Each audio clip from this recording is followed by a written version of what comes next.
सर्व मित्रांना शिवसकाळ. Rahul Khairmode vlogs YouTube चॅनलवर मी राहुल आपलं सर्वांचं मनपूर्वक स्वागत करतो. आंबा लागवड समस्या आणि उपाय सिरीज अंतर्गत केलं जाणारं आंबा बागेचं उत्तम असं व्यवस्थापन याच्याविषयी आपण माहिती घेत आहोत. आणि क्रमांक 231च्या या स्पेशल आणि इंटरेस्टिंग एपिसोडमध्ये आज आपण सर्वच आंबा उत्पादक शेतकरी बांधवांच्यासाठी अतिशय महत्त्वपूर्ण अशा एका विषयावरती सखोल चर्चा करणार आहोत. खरं तर आज 14 नोव्हेंबर 2023 आजचा दिवाळीचा बलिप्रतिपदा पाडवा हा शुभ दिवस. प्रथमतः आपल्या चॅनलवरील सर्व आंबा उत्पादक शेतकरी बांधव, त्याचप्रमाणे आपल्या राहुल खैरमोडे व्लॉग्स यूट्यूब चॅनलवरील सर्व व्ह्युअर्स आणि सबस्क्रायबर्स यांना मी प्रथमतः या दीपावलीच्या मनपूर्वक शुभेच्छा व्यक्त करतो. नोव्हेंबर महिना सुरू होतोय मित्रांनो, आणि नोव्हेंबर महिना सुरू झाला की सर्व आंबा उत्पादक शेतकरी बांधवांच्या मध्ये आंबा बागांना मोहराचं उत्तम असं सेटिंग झालेलं आपल्याला पाहावयास मिळत असतं. खरं तर आंब्याचं मोहराचं व्यवस्थापन ही आंबा लागवडीमधील अतिशय महत्त्वपूर्ण बाब आहे असं म्हणायला हरकत नाही. महाराष्ट्रातील तमाम आंबा उत्पादक शेतकरी बांधव आपल्या आंबा बागांच्या मध्ये चांगल्या प्रकारे मोहराची या ठिकाणी सेटिंग व्हावी म्हणून वर्षभर अतिशय सूक्ष्म असं नियोजन करत असतात. आणि याच सूक्ष्म नियोजनाचा एक भाग म्हणून पावसाळ्यामध्ये झाडाच्या विश्रांतीच्या कालावधीमध्ये झाडांना केलं जाणारं खताचं व्यवस्थापन असेल, त्याचप्रमाणे अर्ली हार्वेस्टिंग मेथडमध्ये झाडांची वाढ थांबावी व त्याचं रूपांतर या ठिकाणी फळामध्ये व्हावं म्हणून केला जाणारा पॅक्लोबिक्ट्रोझालचा असणारा जो वापर आहे, हे केलेला वापर असेल. त्याचबरोबर झाडांवरती विविध किडींपासून झाडाचं संरक्षण व्हावं म्हणून घेतली जाणारी फवारणी असेल, या सर्वच बाबींचा या ठिकाणी योग्य प्रकारे जर नियोजन केलं तर नोव्हेंबर महिन्यामध्ये अतिशय चांगल्या प्रकारे मोहराचं सेटिंग हे होत असतं. आणि प्रत्यक्षपणे आज आपण स्क्रीनवरती पाहू शकता, आज 14 नोव्हेंबर आहे.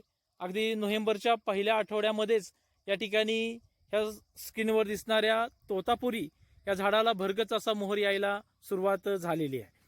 खरं तर मोहराचं व्यवस्थापन करणं हे देखील अतिशय महत्त्वाची अशी बाब आहे.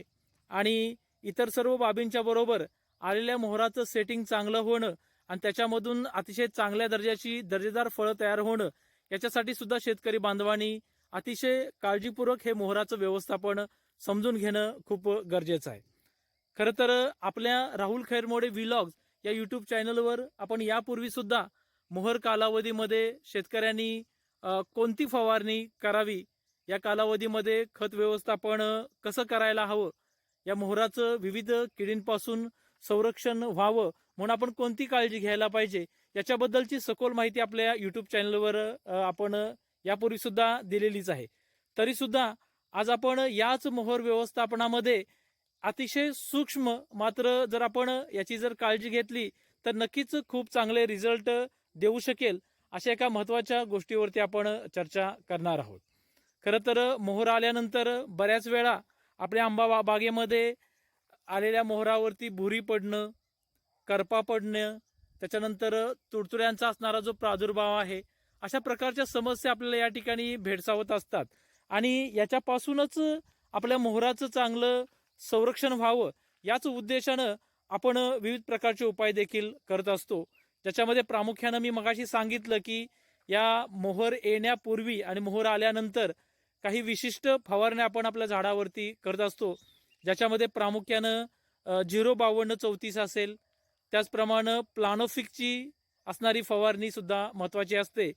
त्याचबरोबर झाडावरती येणारे जे कीटक असतात, तुडतुडे असतात, त्याच्यापासून संरक्षण व्हावं याच उद्देशानं आपण डेल्टा मॅथरिन नावाची एक फवारणी आपण करत असतो.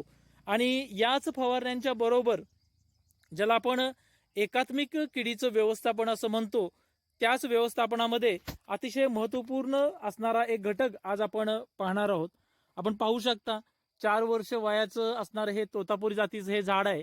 आणि या झाडाला आपण जमिनीपासून या किडींचं एकात्मिक संरक्षण व्हावं याच उद्देशानं जमिनीपासून आपण 3 फूट अंतरावरती या ठिकाणी आपण हे चिकट सापळे या ठिकाणी लावलेले आहेत. आपण क्लिअरली पाहू शकता हे चिकट सापळे लावल्यामुळं बागेमध्ये मोहरावरती असणारी पांढरी माशी, तुडतुडे, फुलकिडे किंवा थ्रिप्स असेल किंवा पतंगासारखे काही जे कीटक असतात, हे कीटक आपल्या मोहराला खूप मारक असतात. आणि जर अशा पद्धतीनं जर आपण हे चिकट सापळे जर आपल्या बागेमध्ये लावले तर नक्कीच या किडींचं व्यवस्थापन आपण करू शकतो. आपण पाहू शकता बागेमध्ये आपण मोहर सुरू व्हायला सुरुवात झाल्यानंतर साधारणपणे प्रत्येक झाडामध्ये साधारणपणे 10 ते 15 मीटर अंतरावरती आपण या ठिकाणी चिकट सापळे आपण लावलेले आहेत. हे सापळे आपण सन्माननीय विजय मोरे साहेब, मानसी ॲग्रोचे जे प्रमुख आहेत, सन्माननीय विजय मोरे साहेब यांच्याकडून आपण हे या ठिकाणी खरेदी केलेले आहेत. या सापळ्यांच्या बाबतीमध्ये मी नक्की सांगेन की अतिशय कमी खर्चामध्ये या मोहराचं चांगलं व्यवस्थापन करण्याची क्षमता या सापळ्यांच्यामध्ये नक्की आहे. साधारणपणे बाजारामध्ये आपण जर पाहिलं तर साधारणपणे 60 ते 80 रुपयापर्यंत 25 चिकट सापळ्यांचं पॅकेट आपल्याला या ठिकाणी मिळत असतं. त्याचबरोबर जर आणखी चांगल्या क्वालिटीचे जर सापळे जर घ्यायचे असतील तर त्याच्यामध्ये आपण कामगंध सापळा असतो किंवा इतर काही साधारणपणे सापळे सुद्धा बाजारामध्ये उपलब्ध असतात. जर अशा पद्धतीनं आपण जर आपल्या बागेमध्ये जर चिकट सापळे लावले तर नक्कीच विविध किडींपासून झाडाचं संरक्षण हे होत असतं. आता हे सापळे नेमके कधी लावायचे तर ज्यावेळी मोहर झाडावरती येत असतो आणि त्याच्यामधून त्या मोहराचं फुलामध्ये रूपांतर होत असतं, अगदी त्याच वेळी आपण हे सापळे आपल्या बागेमध्ये लावले पाहिजेत.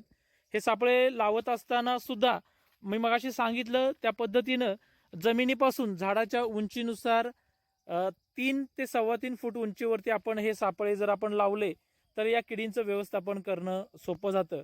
जर एकरी आपण जर विचार केला तर एकरी आपण आपल्या झाडांच्या संख्येनुसार एक 100 ते 125 सापळे जर आपण लावले तर नक्कीच चांगल्या पद्धतीनं आपल्याला किडीचं व्यवस्थापन करता येऊ शकतं. अर्थातच या किडींचं व्यवस्थापन करण्यासाठी चिकट सापळे जसे गरजेचे आहेत तसेच आजच्या या ब्लॉगच्या अनुषंगानं काही महत्त्वपूर्ण बाबी सुद्धा या ठिकाणी सांगणं क्रमप्राप्त आहे. चिकट सापळे आपण सर्वांनी नक्की लावाच, पण त्याचबरोबर झाडाला मोहर लवकर यावा या उद्देशानं आपण आपल्या बागेला तानावरती ठेवलेलं असतं आणि ज्यावेळी प्रत्यक्षपणे चांगल्या प्रकारे मोहर सेट होतो त्यावेळी आपण पाण्याच्या व्यवस्थापनामध्ये थोडासा बदल करून मोहर आलेल्या कालावधीत झाडाला भरपूर पाणी आपण दिलं पाहिजे. झाडावरती आपण पाहिलं तर लक्षामध्ये येईल की जवळजवळ 50% मोहर झाडातून बाहेर आलेला आहे. अशा स्थितीमध्ये आपण हिवाळा सुरू आहे तर जितकं जास्तीत जास्त पाणी आपण या ठिकाणी झाडाला द्याल ते आपल्या झाडाच्या दृष्टीनं खूप फायद्याचं ठरू शकतं.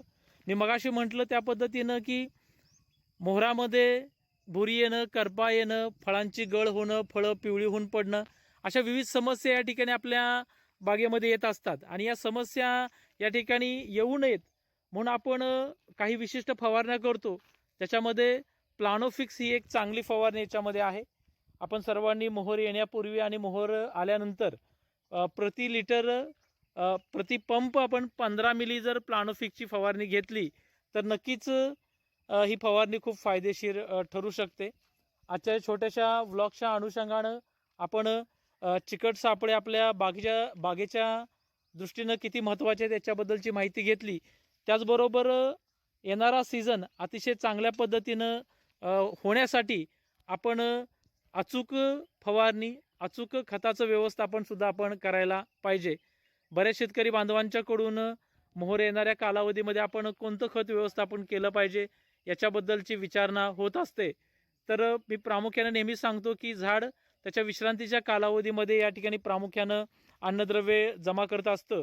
तरीसुद्धा या ठिकाणी जर मोहर कालावधीमध्ये फळांचा येणारा आकार, त्याची असणारी गोडी, त्याचा असणारा अरोमा ह्या सगळ्या गोष्टींचा जर आपण विचार केला तर अशा कालावधीत सुद्धा आपण खत व्यवस्थापन करू शकतो. तर प्रामुख्याने त्याच्यामध्ये पालाश म्हणजे ज्याला आपण पोटॅश असं म्हणतो, त्याचबरोबर मायक्रोन्यूट्रियंट्स किंवा 19-19-19 सारखी संतुलित खतं जर आपण आपल्या बागेमध्ये दिली तर नक्कीच आपल्या झाडांची खूप चांगल्या पद्धतीनं या ठिकाणी वाढ होईल आणि येणारा हा सीझन अतिशय चांगल्या पद्धतीनं आपल्याला यशस्वी देखील करता येईल. तर या दीपावलीच्या निमित्तानं सर्वच आंबा उत्पादक शेतकरी बांधवांना या ठिकाणी मी नक्की सांगेन की आपण आपल्या बागेमध्ये जर अशा पद्धतीनं अचूक व्यवस्थापन केलं तर नक्कीच एक आदर्शवत बाग आपण देखील या ठिकाणी तयार करू शकता. आणि ही बाग तयार होत असताना येणाऱ्या मोहराचं संरक्षण म्हणजे वर्षभर आपण कितीही कष्ट घेतलं आणि जर योग्य वेळी जर आपण अचूक व्यवस्थापन करायला जर चुकलो तर या ठिकाणी हे वर्ष पूर्णपणे वाया देखील जाऊ शकतं. आणि म्हणूनच आपण अशा पद्धतीनं मोहराचं संरक्षणासाठी जी काळजी घेणं गरजेचं आहे ते आपण सर्वांनी घ्यावी अशी या ठिकाणी आपण सर्वांना पुनश्च विनंती करतो आणि थांबतो. धन्यवाद.